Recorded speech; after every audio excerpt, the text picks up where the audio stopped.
All right, let's dive in. Today, we're tackling scams, how to spot them, how to avoid them.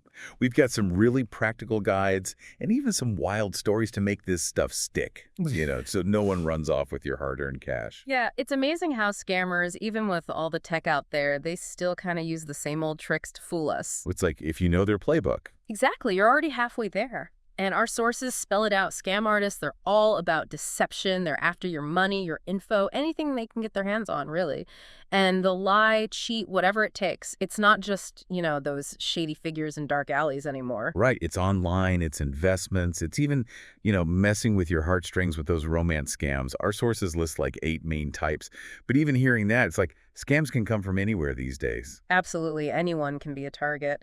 But let's dig into a few that are super common, especially now, online scams, those investment traps, and yeah, those romance scams that can really break your heart. Yeah, good picks. Online scams, it's like the Wild West out there.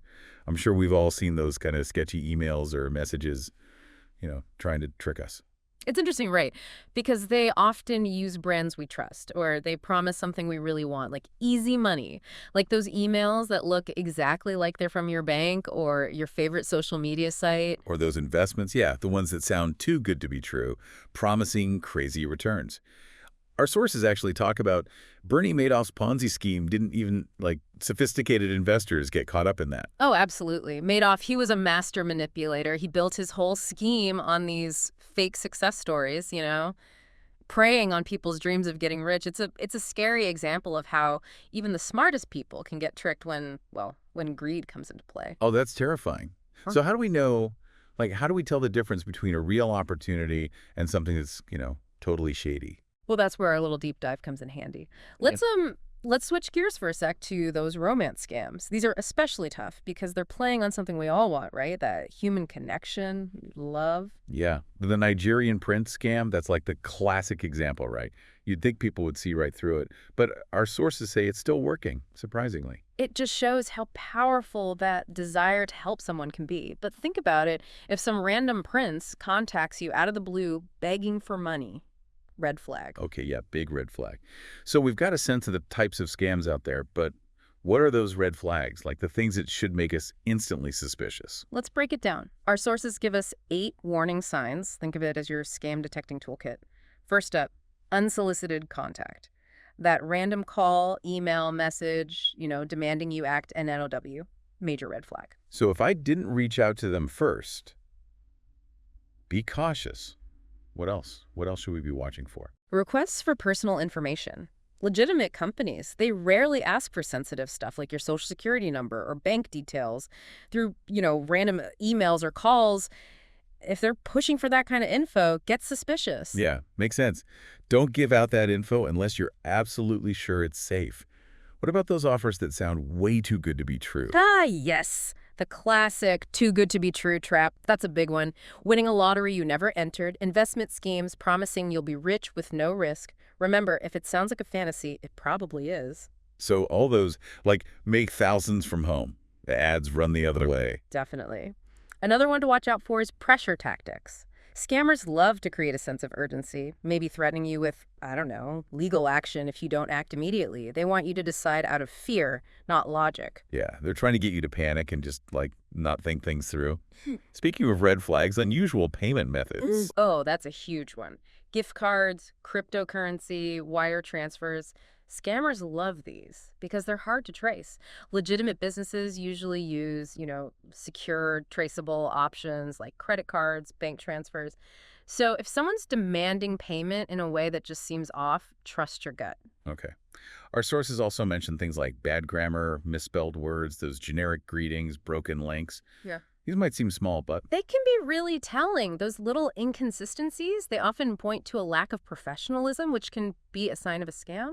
Pay attention to the details. okay, so we've covered the basics, different types of scams, those all-important red flags. But what can our listeners actually DO to protect themselves? That's where things get empowering. Our sources, they offer some really solid strategies. First up, verification. Don't just take information at face value. If you get a suspicious email or call, don't use the contact info they provide.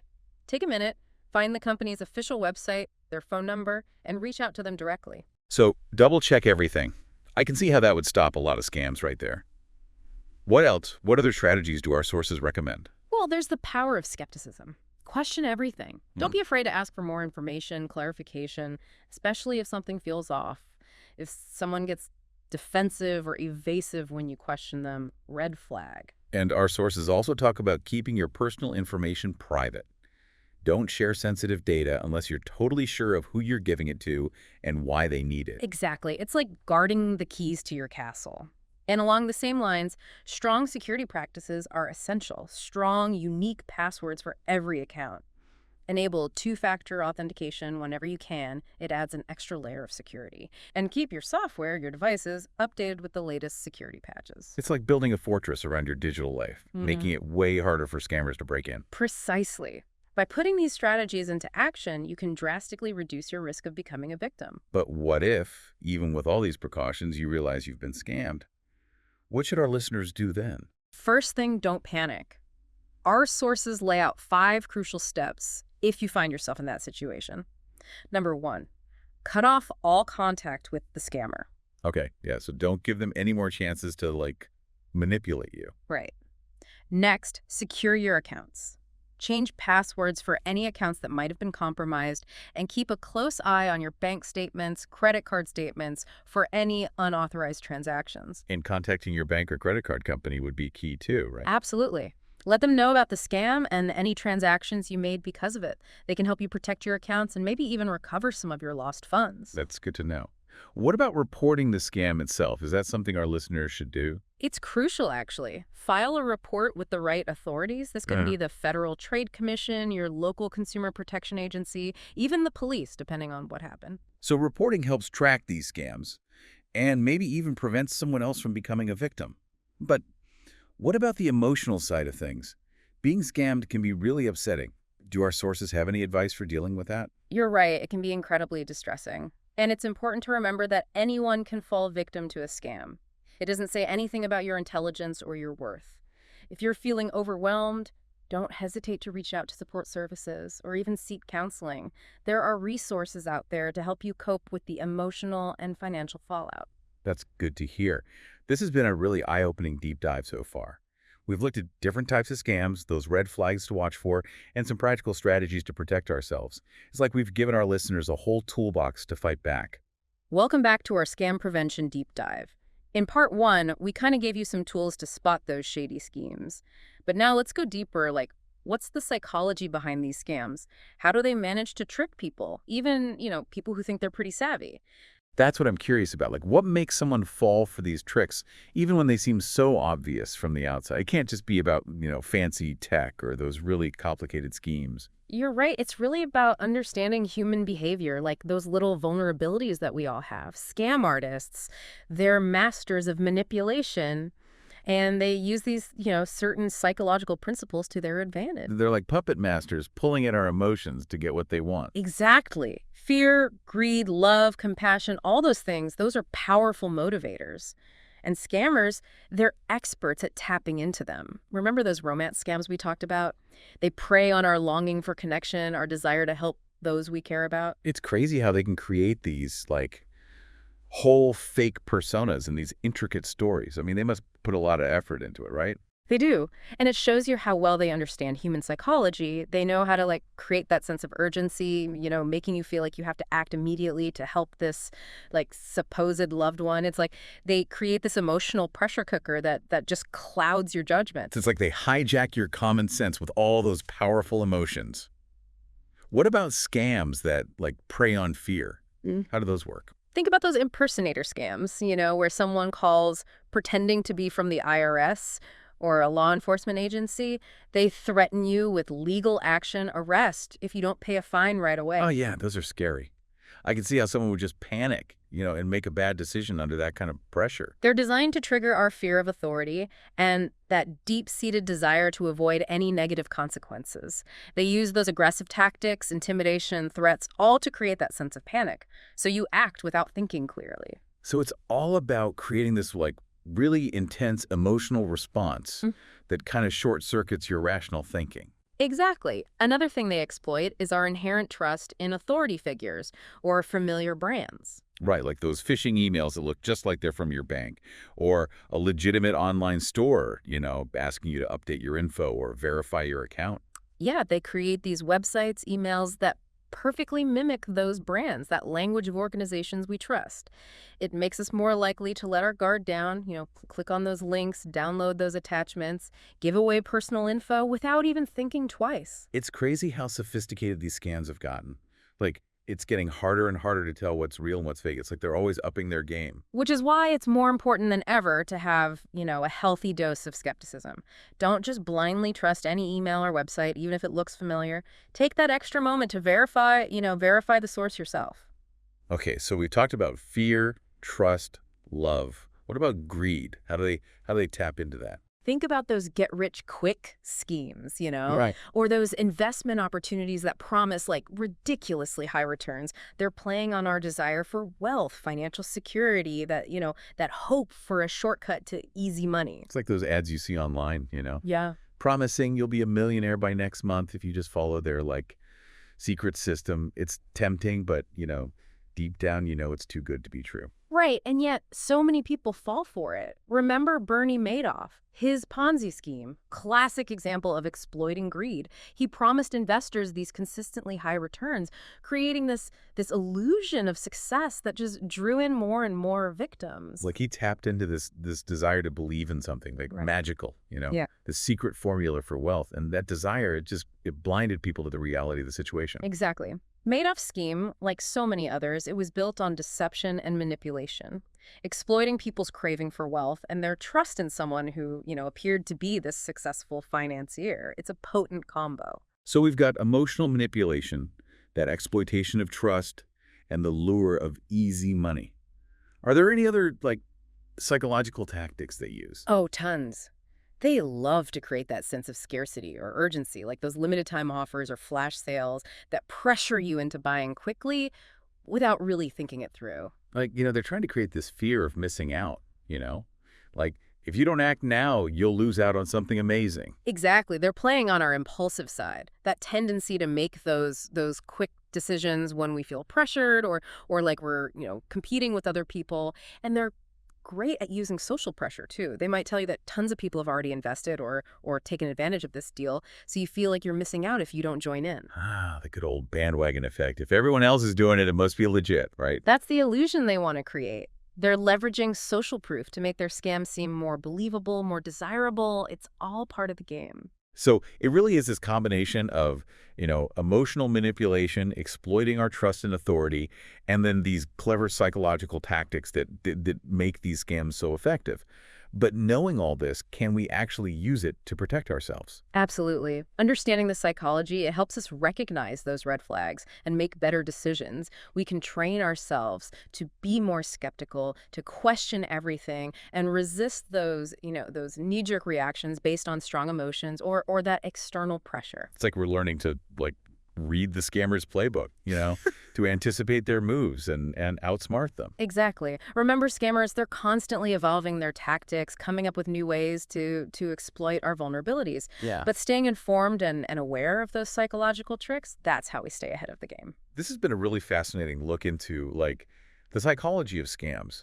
I feel like I have a much better understanding of how they operate now. That understanding is key. Remember, knowledge is power when it comes to scam prevention. But we're not done yet. In part 3, we'll shift gears and explore how these new technologies and even current events are shaping the world of scams. Stick around. All right, welcome back to our final part of this scam prevention deep dive. We've talked about the basics, the red flags, even the psychology behind these things.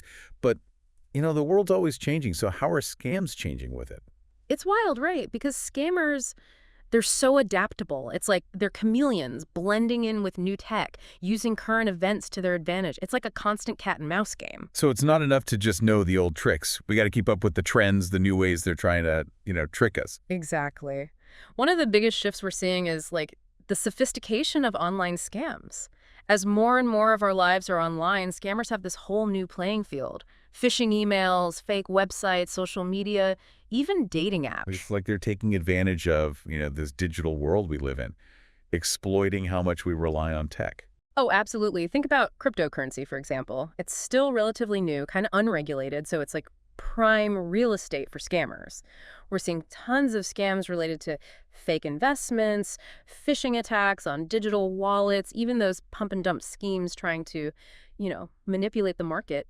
It's a good reminder that, yeah, cryptocurrency has all this potential, but you got to be extra careful. Do your research before you jump in. What other, tech advancements are scammers using these days? Well, AI, artificial intelligence, that's a big one. And kind of creepy, honestly. AI chatbots, voice cloning tech, it's getting so good it can create these really realistic impersonations. So it's even harder to tell if you're talking to a real person or a scammer. So, imagine getting a call from someone who sounds exactly like your bank, or even, a loved one, but it's actually like this AI voice trying to get your info. That's the scary part. It really shows we need to be even more aware, more skeptical with all our digital interactions. We can't just rely on our gut anymore. We got to verify everything carefully. Yeah. Our sources also mention that scammers are pretty good at using current events to create that sense of urgency or fear. Oh, yeah, for sure. Think about natural disasters, economic crises, Yeah. even, global pandemics. These things create uncertainty, anxiety, and scammers, they know how to use that. Like we saw that during COVID, right? Tons of scams about fake cures, testing kits, even government relief programs. Exactly. They prey on those heightened emotions during a crisis, offering false hope, quick solutions. Be very careful of anyone trying to, profit off those situations. So how do we protect ourselves in this constantly changing world? What can we do to stay ahead of those, new age scams? Well, first thing, ongoing education. Stay informed about those scam trends, the new technologies, and current events that scammers might use. There are some great resources online from, government agencies, consumer protection groups that give you up-to-date info on scams and how to avoid them. So it's we got to be lifelong learners when it comes to scam prevention, Yeah. always keeping our knowledge fresh. Yeah. Absolutely. And just as important, cultivate that healthy skepticism. Don't just take everything you see online at face value, especially if it's unsolicited. Verify the information yourself. Rely on trusted sources, and watch out for those too good to be true deals. And of course, our security habits need to keep up with technology, right? Yeah. Strong passwords, two-factor authentication, keeping our software and devices updated, all those things are crucial for staying safe online. Think of it as a constant process of learning and adapting. The more we understand about how scams work, how they use tech, how they use current events, the better prepared we'll be.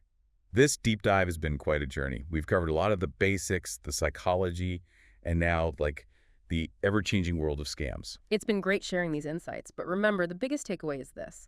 Awareness and being vigilant, those are our most powerful weapons.